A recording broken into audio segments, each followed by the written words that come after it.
საჯარო რეესტრი რეგისტრაციაზე უარს ეუბნება საჯარო მოხელეთა პროფესიულ კავშირს იმისათვის რომ მათ ეს პროფესიული კავშირი დაარეგისტრირონ ეს ჯგუფი შედგება იმ ადამიანებისაგან რომლებიც 28 ნოემბრის შემდეგ საჯარო სამსახურიდან გამოუშვეს და სწორედ ამ ადამიანებმა გადაწყვიტეს ახლა რომ შექმნან პროფესიული კავშირი და დაეხმარონ იმ საჯარო მოხელეებს რომლებიც მხოლოდ იმიტომ გამოუშვეს სამსახურიდან რომ ქართული ოცნებისგან განსხვავებული პოზიციები დააფიქსირეთ. როგორც აღნიშნეთ, საჯარო რეესტრი ამ ადამიანებს უარს ეუბნება, რომ პროფესიული კავშირი დაარეგისტრირონ, უკვე 6-ჯერ მიმართეს. მათ მე-6 მიმართვაზე კი პროფესიული კავშირის წარმომადგენლებს უთხრეს, რომ მათ პროფესიული კავშირის სახელი არ მოსწონთ. ხუთ შემთხვევაში თუ იყო დადგენილი რაღაც აბსურდული პატარა მიზეზები, მე-6 შემთხვევაში უკვე მიზეზად ამბობენ, რომ ჩვენი ორგანიზაციის დასახელება ემთხვევა სხვა ორგანიზაციის დასახელებებს.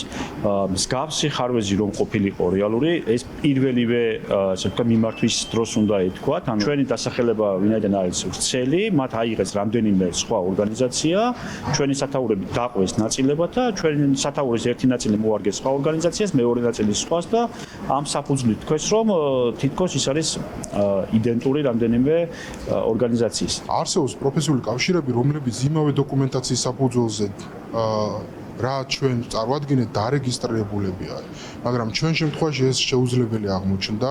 ჩვენ პროფესიული გაერთიანება თვითმიზანი არ არის, ეს ემსახურება იმ მიზანს, რომ საჯარო სექტორში ინსტიტუციურად იყოს მდგრადობა, რომელიც საბოლოო ჯამში ქვეყანას მიიყვანს ევროინტეგრაციამდე. აღეზიანებდა ეშინიათ სამსახურიდან გათავისუფლებული საჯარო მოსამსახურეების ერთიანი, ერთობლივი გაერთიანებული ხმის.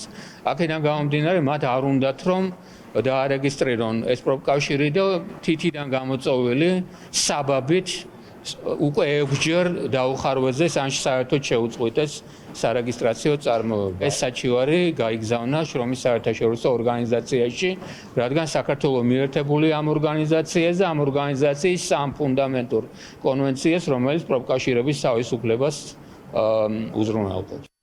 მესამე სექტორში ამბობენ, რომ მსგავსი დოკუმენტები, რომლებიც პროფესიული კავშირის წარმომადგენლებმა მარეგისტრირებელ უწყებას წარუდგინეს, სხვა პროფესიულ კავშირებსაც აქვთ წარმოდგენილი და ამ დოკუმენტების საფუძველზე დარეგისტრირებულია, რაც მათ აძლევთ იმის თქმის საფუძველს, რომ ახლა ქართული ოცნება ხელოვნურად ქმნის პრობლემას.